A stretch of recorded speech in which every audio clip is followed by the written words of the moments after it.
सेवाग्राम में पिछले 50 साल से मैं हूँ। 1952 में कॉलेज से छोड़ के भाग के आया।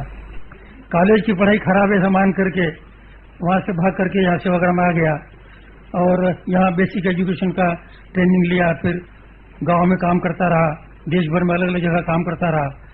और अन्ना साहब शत्रुघ्न जो गांधी जी के साथ में थे, उनके साथ में काम करता रहा। उनके साथ में कोरापुट उड़ीसा में ग्रामदान गांव में काम किया, या दिल्ली में काम किया, या बेंगलोर में विश्व निडम करके एक संस्था, उसके अंदर 5 साल काम किया। ऐसा अलग अलग प्रांतों के अंदर भी काम करता रहा और बीच बीच में सेवाग्राम भी रहता रहा। करीब पिछले 25 साल से सेवाग्राम में स्थायी रूप से रह रहा हूँ और यहाँ की सभी संस्थाओं के काम में मदद करता रहता हूँ, क्योंकि जो भी काम आ जाता है उसमें मना करने की आदत नहीं, और काम आपको सहज है इसलिए आप उसमें कर देते हो। और फिर भी मन में अलिप्तता बनी रहती है कि किसी काम में फंसते नहीं अपन, क्योंकि संस्थाओं के काम जितने पहले उल्लास देने वाले थे, आह्लाददायक थे, अब परिस्थिति जैसी जैसी बनती जा रही है, थोड़ा कानूनी दिक्कतें, समाज का भावना की परिवर्तन, इस कारण से संस्थाओं का काम भी थोड़ा विशेषता युक्त होने लगा है। मतलब जिसको कुछ आता है, ज्यादा विशेषण जिसके पास में है वो ज्यादा आसानी से चला पाते हैं।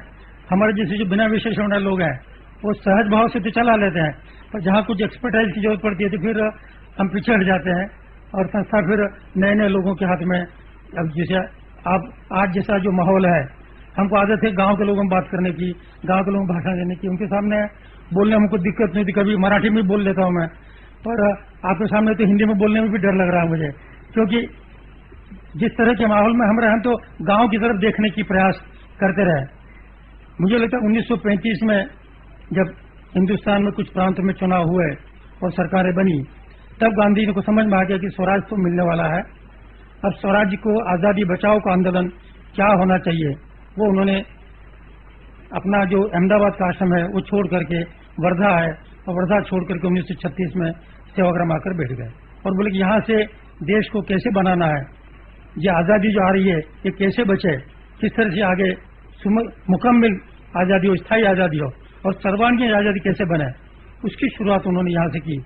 और आए थे थोड़े समय के लिए, अपने जीवन के अंतिम 12 वर्ष वो सेवाग्राम में ही रहे, और सेवाग्राम से ही उनका भी, यहीं से मेरा जो भी संदेश है वो सेवाग्राम से ही मैं दूंगा। और सेवाग्राम में जो मैं कर रहा हूँ वही जीवन के लिए आप सबके लिए काम करने का है।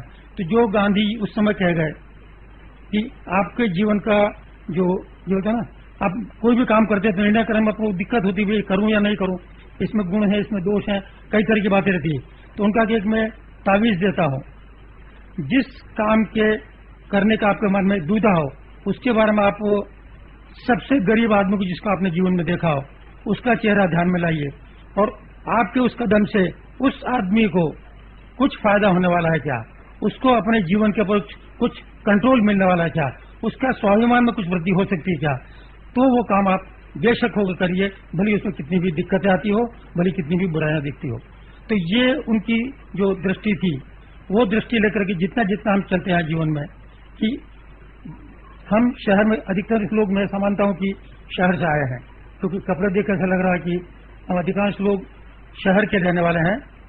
बिल्कुल गांव में रह करके गांव की तरफ से, गांव के प्रति प्रेम है, गांव के प्रति भावना रखते हुए भी हम सब शहर के लोग हैं, भावना बुद्धि वाले लोग हैं, ज्यादा विचार को समझते हैं। राजू भाई का जोरदार जो जोशीला भाषण होता है उससे हम प्रेरित हो जाते हैं क्या, पर जो प्रत्यक्ष में जीवन में हमको जो काम की समझ आनी चाहिए वो समझ गांव में ही आएगी, वो समझ गांव में ही पड़ी है, वो समझ इस देश की समझ है, और उस देश की समझ जो है वो गांव में छिपी पड़ी है।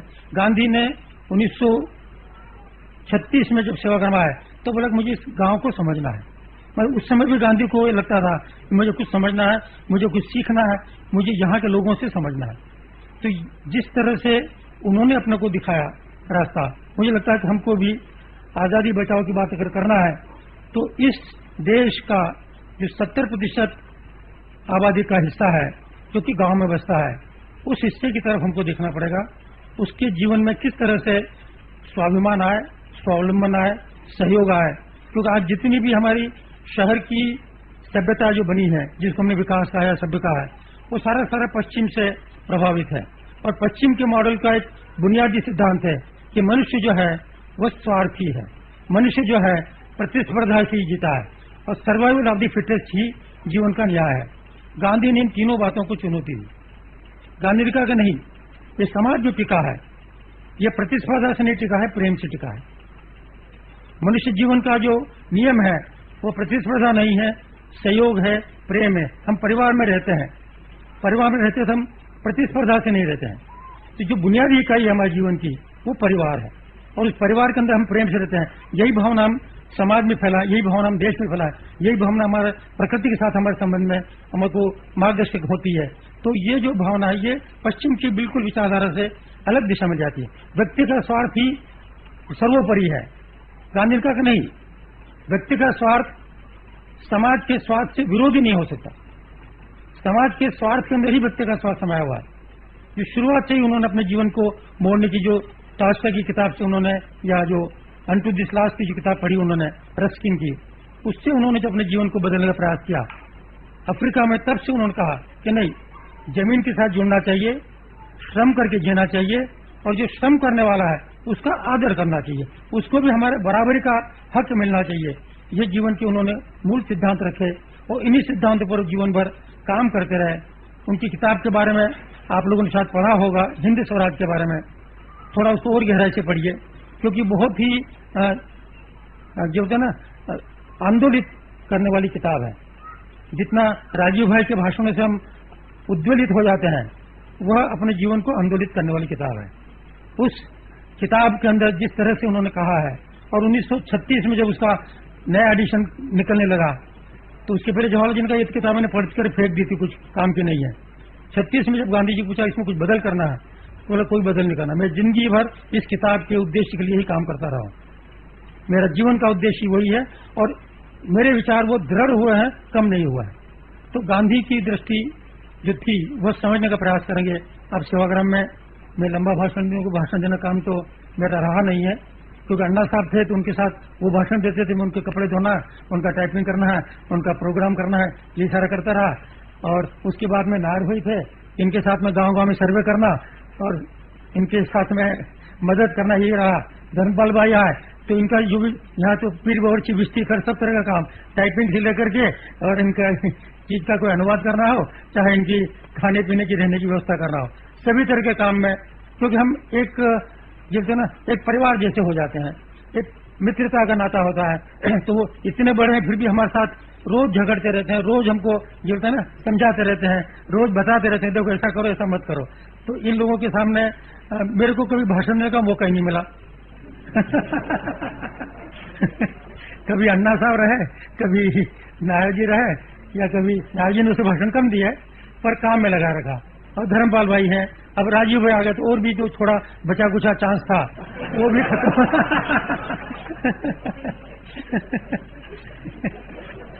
और आपको सुना दूं कि राजीव भाई के बाद में शिवदत्त भाई आ गए।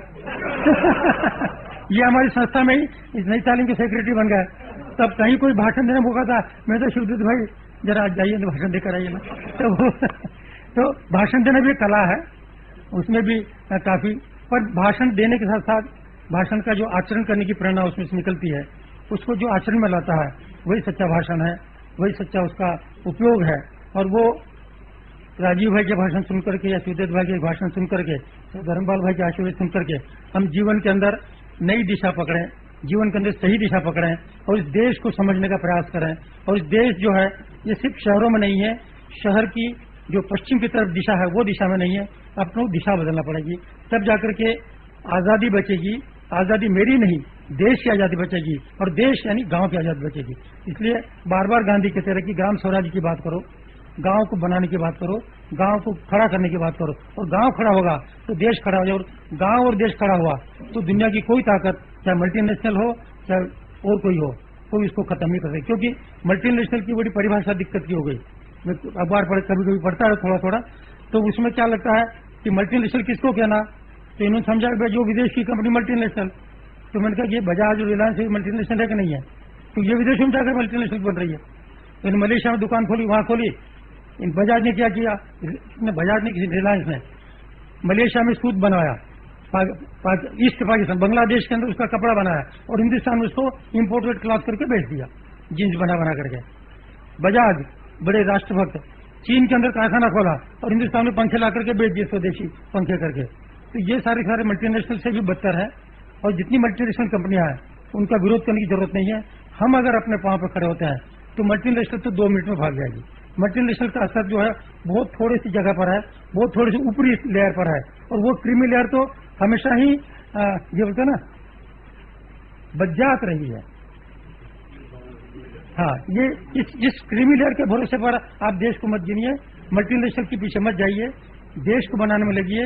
देश बनेगा, गांव बनेगा तो देश बनेगा, और गांव बनेगा देश बनेगा तो ये मल्टीनेशनल तो कहीं पर भी खड़ी नहीं होगी। और इस मल्टीनेशनल में मैं बिरला, टाटा, रिलायंस और अंबानी को भी शामिल करता हूं, क्योंकि ये सब भी देश को बनाने के काम में नहीं लगी है।